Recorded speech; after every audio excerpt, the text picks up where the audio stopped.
ये जो ऊस का रस है ये अद्भुत है। इसकी सबसे बड़ी विशेषता है कि इसमें भरपूर मात्रा में कैल्शियम है, और हमारे शरीर की ये जो हड्डियां होती हैं इनको बनाने के लिए कैल्शियम सबसे जास्ती उपयोग में आता है। और जूस जो है ऊस का रस, उसमें सबसे जास्ती कैल्शियम। फिर दूसरे नंबर पे सबसे जास्ती फास्फोरस है। कैल्शियम और फास्फोरस अगर किसी किसी रस में है तो वो तो सबसे अद्भुत है। इसलिए ऊस का रस जितने दिन मिले जरूर पीना। क्या क्या फायदा होगा? हड्डियां मजबूत होंगी, शरीर में चुस्ती फुर्ती रहेगी, ताकत बहुत ज्यादा आएगी। और मैं आपको एक दो माहिती देता हूं। जो ऊस का रस पी सकते हैं सुबह सुबह, उनको जिंदगी में कभी भी काविड़ रोग नहीं हो सकता। काविड़ समझते हैं मराठी में? जॉन्डिस, आंखें पीली पीली हो जाती हैं, लघवी एकदम पीली आने लगती है, शरीर टूट जाता है, बिस्तर पे लेटना पड़ जाता है। और काविड़ की दुनिया में औषध नहीं है। एलोपैथी के किसी भी डॉक्टर से पूछेंगे, वो कहेगा काविड़ की औषध नहीं है, ये तो अपने आप ही ठीक होता है। डॉक्टर कहेगा आराम करो 20 दिवस, 25 दिवस, 30 दिवस। लेकिन इस काविड़ को होने नहीं देना, इसकी सबसे बड़ी ताकत है ऊस के रस में। तो उसका रस पिए, सुबह सुबह बहुत अच्छा होता है। और मैं इसलिए भी कह रहा हूं ऊस का रस पीने को कि सारे के सारे भारतीय नागरिक रोज सकाळी 1 गिलास ऊस का रस पिए, तो भारत के जो शेतकरी ऊस उत्पन्न करते हैं वो सब श्रीमंत और कोटिपति हो जाए। आप बोलेंगे वो कैसे? अभी क्या होता है, जो शेतकरी ऊस उत्पन्न करते हैं वो सारा ऊस साकर कारखाने में जाता है। साकर कारखाना चलाने वाला तो कोटिपति और श्रीमंत हो जाता है, शेतकरी वहीं का वहीं रोडपति रह जाता है।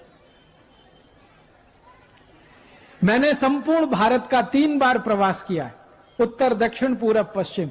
जो भी शेतकरी ऊस उत्पन्न करते हैं सब गरीब हैं, रोडपति हैं। लेकिन उनके ऊस को साखर बनाने वाले जो श्रीमंत हैं और कोटिपति हैं, कारखाने के मालिक, वो सब उद्योगपति हैं। ये चक्कर क्या है? चक्कर बड़ा सीधा है। ऊस का भाव बहुत कम है, साखर का भाव बहुत जास्ती है। ऊस पैदा करने वाले शेतकरी को भाव कम ही है, लेकिन साखर बनाने वाले श्रीमंत को भाव सबसे जास्ती है। तो मेरा तो ये कहना है कि ऊस में से साखर बने, एक भी शेतकरी श्रीमंत नहीं हो सकता। अगर इसी ऊस का रस बिकने लगे और सारे भारतवासी पीने लगे तो ऊस उत्पन्न करने वाला हर एक शेतकरी श्रीमंत होता है। और एक फायदा होता है, अगर ऊस का रस पिए ना तो नपुंसकता की बीमारी कभी नहीं आती। मैं आपको एक छोटी सी माहिती देता हूं। अगर आपके घर में ऐसे कोई पति पत्नी हैं जिनका विवाह हो गया लेकिन बच्चे उत्पन्न नहीं हो रहे, कभी किसी को भी हो सकती है, स्त्री में भी हो सकती है, पुरुष में भी हो सकती है। ऐसे किसी भी पति पत्नी को कहिए कि अगर बच्चा चाहिए तो ऊस का रस पियो। और क्या डालकर पियो? चूना डालकर पियो। चूना देखा है पान में जो लगाते हैं, वो चूना 1 ग्राम 1 गिलास ऊस के रस में मिला के 3-4 महीने से 5-6 महीने तक कोई भी पी ले, बड़े आराम से बच्चा हो जाएगा।